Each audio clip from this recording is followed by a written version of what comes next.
ගිය සතියෙන් ආරම්භ වෙච්ච කාලේ තමයි මගේ ජීවිතේ පොලිටිකලි වැඩිම බයෙන් ගෙවෙන කාලේ. ඉතාම භයානක කාලයක් අපි මේ ගෙවමින් ඉන්නේ. ඒකට හේතුව මචං මම ඇත්තම කියන්නම් ඔය පාස්කු එක සම්බන්ධයෙන් ඩිස්කෝස් එක හැදෙනකොට කොච්චර දැන් මම හිතන්නේ ඔය සලේට චෝදනා කරන්නේ මචං අපි නෙවෙයිනේ. සලේගේ පළවෙනි චෝදනාව එල්ල වෙන්නේ රනිල් වික්‍රමසිංහ. ඊට පස්සේ පහුගිය ටිකේ ආයි වෛරල් වෙලා තිබුණා ඔය හරින්ලා මනුෂලා ඒ කට්ටිය චෝදනා කරනවා. ඊට පස්සේ කතෝලික සභාවෙන් ලොකු චෝදනාවක් එල්ල වෙනවා. ඊට පස්සේ channel 4 එකේ evidence based documentary එකක් කරලා තියෙනවා. ඒතර මෞලානා කියනවා මෙයා කියලා. එතකොට මම ඇත්තටම හිතුවා මොනම ආණ්ඩුවකටවත් සලේට අත තියන්න බෑ කියලා. සලේව ඇරෙස්ට් කරන්න බෑ. දැන් දිනා නුවක ඩියෝ ගහලා තියෙනවා. මේ මචං එක චැප්ටර් එකක් ක්ලෝස් කරන්න තියෙන අවසාන ලීඩ් එක මචං. මේ අර කෙනෙක්ව බිත්තියට හේතු කරපුවාම දඟලනවනේ බං. කෙනෙක් මං බෝ මෙහෙම බිත්තිය මුල්ලකට හිර කරොත් එහෙම අතපය දිගේ අරගන්න බැරුව ඔබ දඟලනවනේ. ඒතර දඟලනකොට මට උඹට කියන්න බෑ එතිකල් පාරවල් ගහන්න කියලා.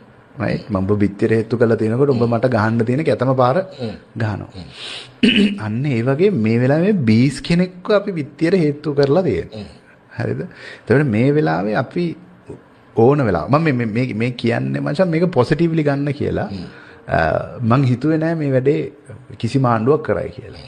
හරිද? එතකොට මේ ආණ්ඩුව සම්බන්ධයෙන් මට ඒකට වෙන පොඩි ලව් එකක් තියෙනවා. අඩේ මේ අමාරු වැඩේ කලා වගේ එකක්. හැබැයි අපි දෙන්නම ජේවිපි කාරයෝ නෙවෙයි. නෑ අපි ජේවිපි කාරයෝ නෙවෙයි කියලා. අපි ජේවිපි දන්නවනේ. එහෙම එකක් තියෙනවා. එතකොට මචං මේකේ තියෙන මං කියන්නේ අර මට තිබුණු මම පුදුම වෙච්ච තැනක් මචං ඒක ඒක කොහොම හරි වුණානේ කියලා right ඊට පස්සේ හැබැයි මේකේ consequences අනිවාර්යෙන් තියෙනවා. ඒ කියන්නේ මේ කෙනාට පුළුවන් දැන් අපි ඕකෙන් අපි මෙහෙම හිතමුකෝ ඔබ හිතන්නේ ඇයි සලේට අපි චෝදනාවක් තියෙනවනේ සලේට එහෙම පාස්කු ප්‍රහාරයක් සැලසුම් කරා කියලා සලේට මොනව හම්බෙනවටද? උඹ හිතන්නේ මේකනේ අරගොල්ලෝ කියන පොයින්ට් එකක්. ඔව්.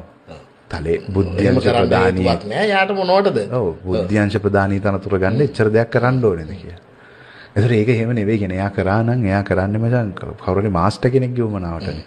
ඒතර මාස්ටර්ට යන්න අන්තිම කොලේ එදනනේ තියෙන්නේ. උඹ හිතපන් ඒක කාගේ හරි අගට ගිහිල්ලා අපි හිතමුකෝ ඔය මේ චෝදනාව වෙන්නේ ගෝඨාභයට කියලා මේ යා පිනේ මේ විමල් කියන විදිහට විමල්ව දාගමු කෙතන මචං රාජපක්ෂ පවුලට ආයි දේශපාලනයක් කරන්න ඉඩ හම්බෙන්නේ නැහැ මේක සම්බන්ධයෙන් අධිකරණ තීන්දුවක් ආවොත් ඒගොල්ලන්ට පොලිටිකල් ඔපිනියන් ඕන එකක් කියන්න පුළුවන්. හැබැයි පාස්කු ප්‍රහාරය සම්බන්ධයෙන් සැකපිටත් අඩංගුවට ගත්තා හෝ කියන ලේබල් එක ඒගොල්ලෝගේ දේශපාලන කැරියරක අවසන් කරනවා. මම කියන්නේ ඒකයි මේකේ බයනක්කම. මම හිතන්නේ මේක මේ බලධාරීන් නිසි බලධාරීන්ට තේරෙනවා ඇති. තේරෙන්නේ නැත්නම් සහ මේක වෙනුවෙන් මම පෙනී හිටීම මේ වෙලාවේ අත්‍යවශ්‍යයි කියන්න මම කියන්නේ මේ ඔබ කරන එකත් මම කරන එකත් අනිත් කෙනා කරන එකත් කොයිතරම් වටිනවද කොච්චර අවශ්‍යද කියලා. ඕනම වෙලාවක මචං අපිට අලුතෙන් මේ අනවශ්‍ය බිල්ලෙක් මවනව නෙවෙයි. හැබැයි අනාරක්ෂිත තත්ත්වයක්. ඔව්.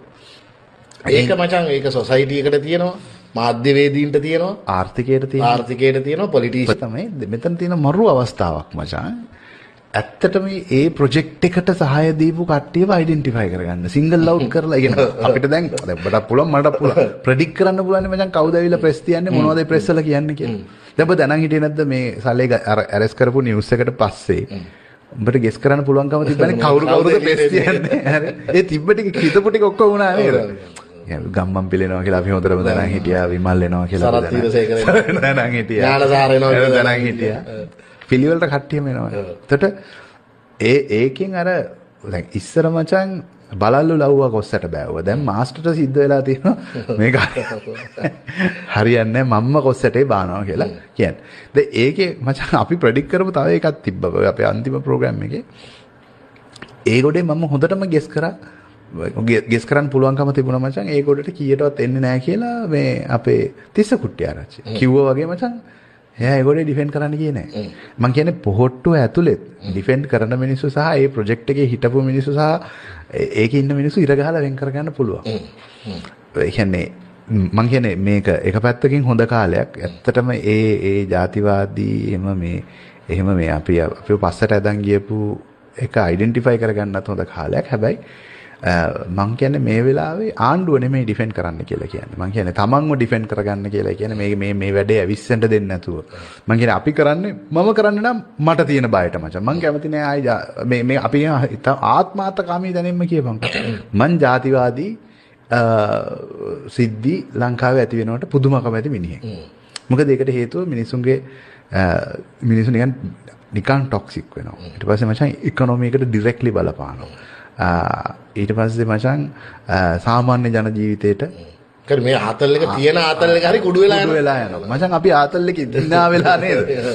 ආතල් එකේ ඉන්න ටික සම්පූර්ණයෙන්ම නැති වෙනවා. ඉතින් මං කියන්නේ සහ මචං අපි ඇතිනේ බං මං කියනවා අපි උපන්දා ඉඳලා උඹත් උපන්දා මාත් උපන්දා ඉඳලා මචං නේද? අපි හැමදාම කාට හරි වෛර කරන්නනේ පුරුදු කරලා තියෙන්නේ. අරුන් අපේ අහවල් එක ඩහැ ගන්න බලන් ඉන්නේ කියලා. ඇතිනේ මචං මේ කාලේ නේද? අපිට ඊට වඩා ලොකු හතුරෙක් එපැයි මචං. අපි මේ අපේ රට ඇතුළේ ඉන්න මිනිස්සුත් එක්ක. ඔන්න මං කියන්නේ ඒ ෆයිට් එක අපි දා ගන්නව නම් මචං චීනෙත් එක්ක නේ ඇමරිකාවත් එක්ක ඉන්දියාවත් එක්ක ආතල් එකක්වත් තියෙනවා. නේද? මේ මං අපි අපේ අතර ඉන්න මිනිස්සුත් එක්ක දාගන්න හදන්න වලියක්. ඉතින් ඕක තමයි මේ නිකන් මේ කතාවේ මට අපි නිකන් කතා බහ කරමු කියලා එකේ මගේ නිකන් ටේක් එක. උඹට මොකද හිතෙන්නේ? නෑ ඉතින් මගේ අදහසත් මචං එකක් තමයි මේ උඹ කිව්ව එක. ඒක තමයි වැදගත්ම කෑල්ල. ඕක මගේ අතිනුත් කියවෙච්ච නැති එකක් උඹ අද මතු කරේ. ඒ කියන්නේ අපි අලුත් ත්‍රෙට් එකකට තල්ලු වෙමින් ඉන්නවා සොසයිටි එකක් විදියට. මේගොල්ලෝ මේකට උත්තර හොයනවා.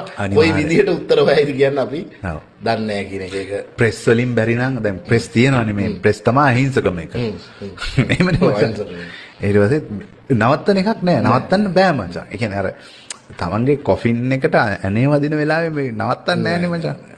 සහ මචං දැන් මේ වෙලාවේ ඒක ඇත්තටම ඒ ගෞරවය ලංකාවේ මේ සමාජයට සෝෂල් මීඩියා වලට ඇතැම් මාස් මීඩියා වලට පොලිටිෂියන්ලා යම් ප්‍රමාණයකට යන්න ඕනේ. ඒ තමයි ඒගොල්ලෝ ඊටාම නැගිට ගන්න අමාරු තත්ත්වයක ඉන්නේ. නැගිටිනකොටම ගහනවා එකතු වෙලාම ගහනවා. ඉස්සර එහෙම ප්‍රවණතාවයක් තිබ්බේ නැහැ නේ. දැන් ඇවිල්ලා තියෙනවා නිකන් හිස ඔසවනකොට දෙනවා පෙනේ කපලා යන්නම දෙනවා. පොලිටිෂියන්ලාට තියෙනවා. ඔව්. ඒ කියන්නේ සමාජයක් විදිහටම අපි ත්‍රෙට් එකකට තල්ලු වෙනවා මේකේ අගමුල හොයන්න යනකොට.